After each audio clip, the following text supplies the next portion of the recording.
So you see that big blue line here all the way from New York, all the way where I'm living. This is Saguenay region right there. So that's what you're seeing outside. So it's a very long cold front sweeping. And look at that, how far. All the way to Maryland. You look at that, and all the way to where I live in Saguenay region. I'm just gonna look out. Look at that. So that's what's happening outside that big cold front. All right, cheers! Good day, gentlemen and ladies. This video will be about my Mahindra eMax 20s HST tractor mid-winter inspection. Now, the midwinter inspection for me, the first thing is, did you read your manual, operator manual on the eMax 20s HST? All right, that's the first thing you should do before doing any inspection.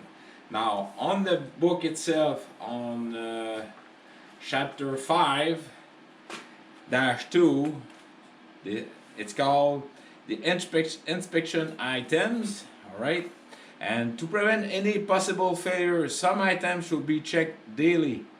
Make sure to perform the inspection before driving. Now I'm gonna go through the checklist here. This is the daily inspection, but the winter inspection, I'm gonna go more in detail. So basically, first thing you need to do is check the items that were faulty yesterday. In my case, this is the first winter that my tractor spent so much time waiting for snow since I have it. All right. The last time I used it, it's about even 2 weeks ago. So I was like, there's no snow. I have only the same amount of my last video, and there's no incoming snow. So all right. Now the second thing, go around the tractor and check for lamps, proper illumination, and damage. Look for the lenses, the cover, and that also include your dashboard here. All right, your instrument panel. Look for if you have any crack, because if in the winter the cracks start to get bigger, you can seal it, and then springtime you can fix it, or during the summer, especially if your tractor is stored outside. And I hope it's stored under a roof. If it's stored under the element, please protect, because once the water go inside these gauges, it could be very expensive to change. So please check also the top cover here. That's why I always have a rag above it, so that will protect against any type of impact. Like, you know what I mean, it will protect it. Check for lamp for proper illumination, damage. Also tires. For inflation, pressure, crack, damage, and wear. In winter time, tire does leak, so please do check the tire to check the proper tire pressure, especially if you have, like me, chains on them, because you know, to have the I like my chain very well tight, and so I put the proper pressure, but that put also an outside pressure. It's not bad. It's just I like to have my chain not coming loose, so check the pressure, it will be good. All right. Look for any rotating parts from loose and nuts. Of course, there's a PTO cover under a mid PTO cover on my tractor on the eMax. So check if the cover is still there. Check under if everything is in good condition in there. There's the moving for the, I don't have a mid mower on it, but all the mechanism is still there. Lubricate that mechanism is very important. That's different. Because in winter time, salt can be there. Also during the summer, make sure sand can be built up there. So during the winter time, clean it, oil it, and you'll be in business. Check for the transmission fluid level. Now the transmission fluid level is in the back, where there's on the left side of the PTO, there's a glass. Make sure that the glass is filled of oil. You'll be in business. Implement attachment status. All right, I've got my snowblower in the back. So like you know, every time then before I'm starting my snowblower, I do a visual inspection on it. I check everything, if the shear pin, the PTO is attached, the safety all around. So please do that. Then open the hood and check the engine oil cover, coolant level, fan belt for looseness and damage. And one thing you should do, check your secondary fuel filter and also the first fuel filter, the primary fuel filter.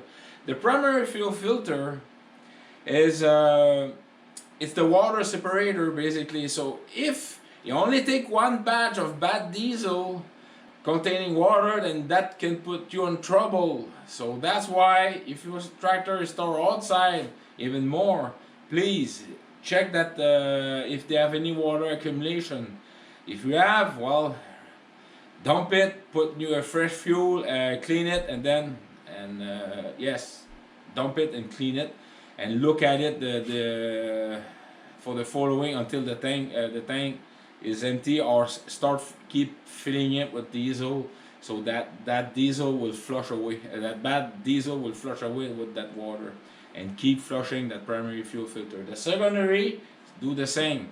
However, these tractors are so well built, the primary and the secondary is right beside the engine. So when the tractor is running, that thing will never froze because the heat of the tractor. The primary may have some problem, but it's so well protected. It's just beside the radiator, well, on the left side of the battery, but it's well protected, so it have a better chance to not frozen. But yeah, keep a good eye on it. Sit on the driver's seat. Turn on the main switch to on and position and check for the fuel gauge for the proper operation. Fuel level, engine oil in charge warning light for blinking operation, turn signal line, horn operation. Well, that book, there's no eMax 20s HST come with a horn, but that book is they have some faulty on that book, so that's one of them. But I have a horn that I installed. And yes, so I do check once in a while, especially when I back up. Brake pedal for free play, is your brake pedal is working properly. Very important. Now, once that is accomplished, start the engine, drive the tractor slowly, and check for emission color. Brake pedal operation on one brake pedal operation. Steering wheel for heaviness or vibration if you have any leaks. Now, talking about leaks, this is a power steering, so the valve is right under and everything is on hose. During the winter time, take the time to check all your hydraulic hoses. Winter time, it's very demanding for them because the fluid is very cold. You put an extra pressure, and that most likely that's why you're gonna bust or break a hydraulic line because of the cold temperature. Now, for that's why you have to take the time to look. There's hoses coming from there, going all the way down there to activate the power steering. All right, the hydraulic on this thing. So please take the time to check them, and that's why in the middle of the winter, it's worth it to have, especially all the hydraulic line. Okay, and for the driving, the power steering is the most important because there's no connecting rod from the steering all the way to the wheel. It's only hydraulic lines, so it's very important. Like warning, check those hydraulic lines. It could be life-threatening, especially if you go fast on the street and you have a hydraulic failure.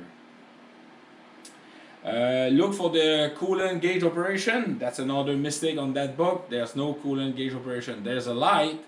It will come up with a certain temperature. When that temperature is reached, either you drop the RPM and let it cool down, then the light will turn off.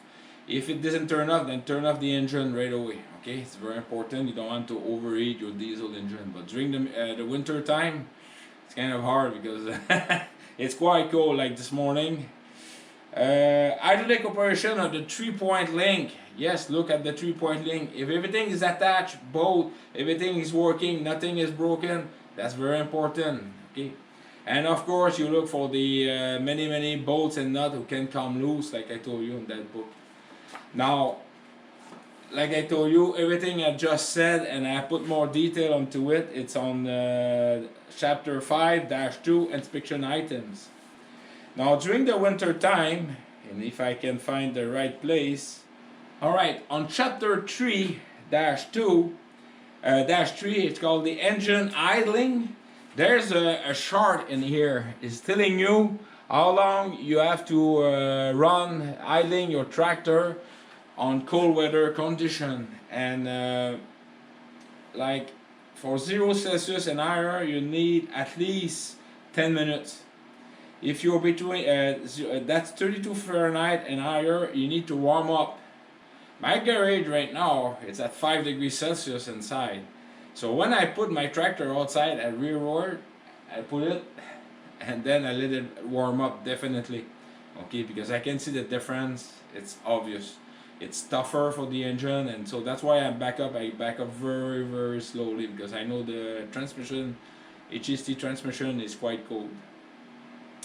Now on that topic, if you have your tractor stored outside or inside of a cold garage, not heated garage, yes, do use a block heater if you have installed a block heater, but you can buy also a magnetic block heater. You can stick it under your oil pan, and do the same for the transmission.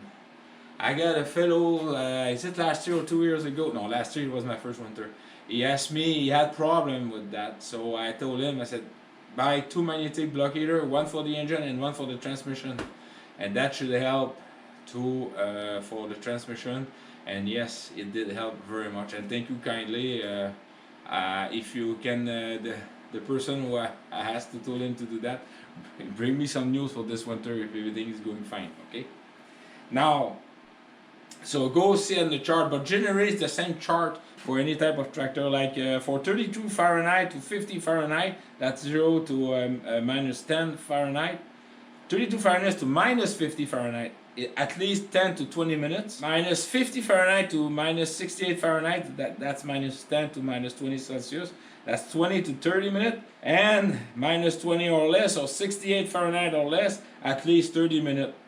And I can tell you that, yes, do it, because you're asking for trouble, especially these HST transmission. Do your research, look at them, how they work. You will understand why you need to let them warm up, because there are some parts in there you don't want to overheat or over pressurize. Okay, it could be very expensive.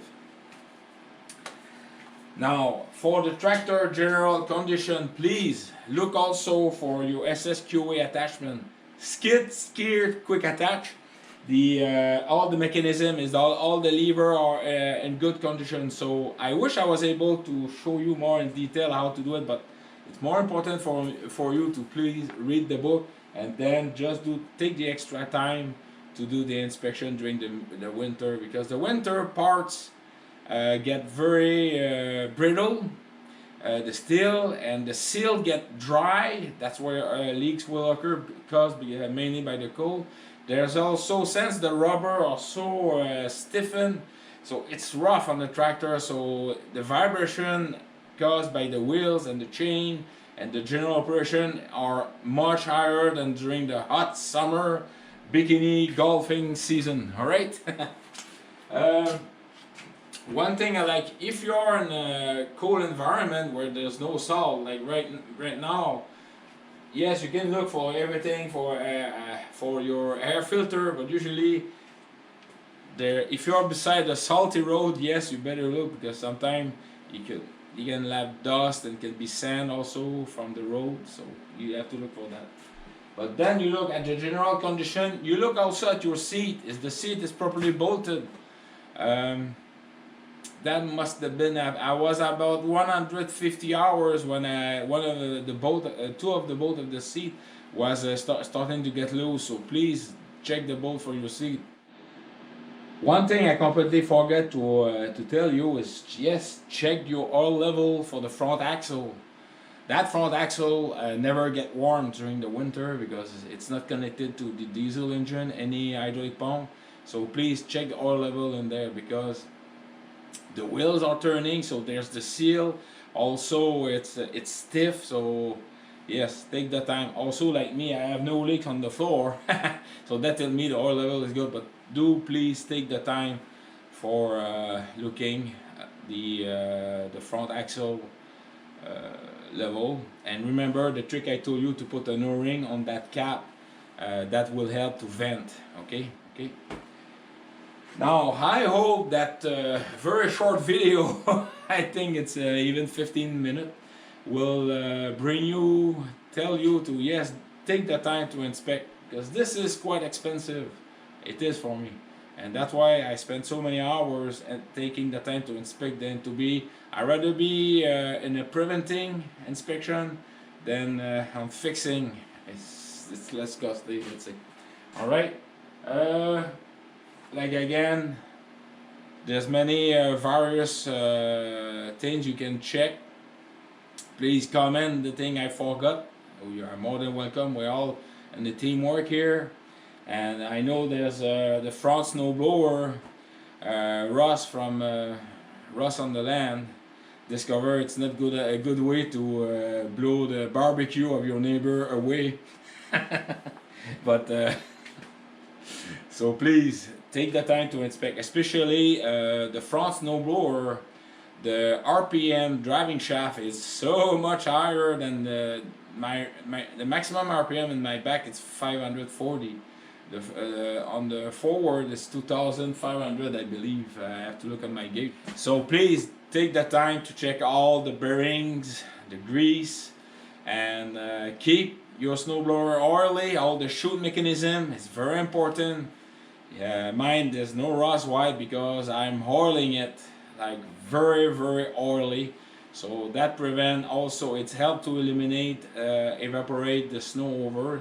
If you have only steel, the snow will melt and the water will stick, and if you have an oily coat it will help to evaporate, so that's why I keep it oily. Alright, on that, again, thank you very kindly for your outstanding support.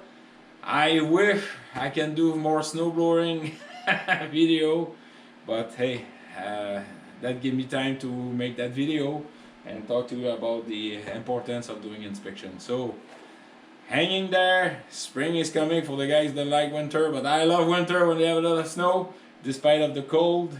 And take care of yourself. Cheers. Bye.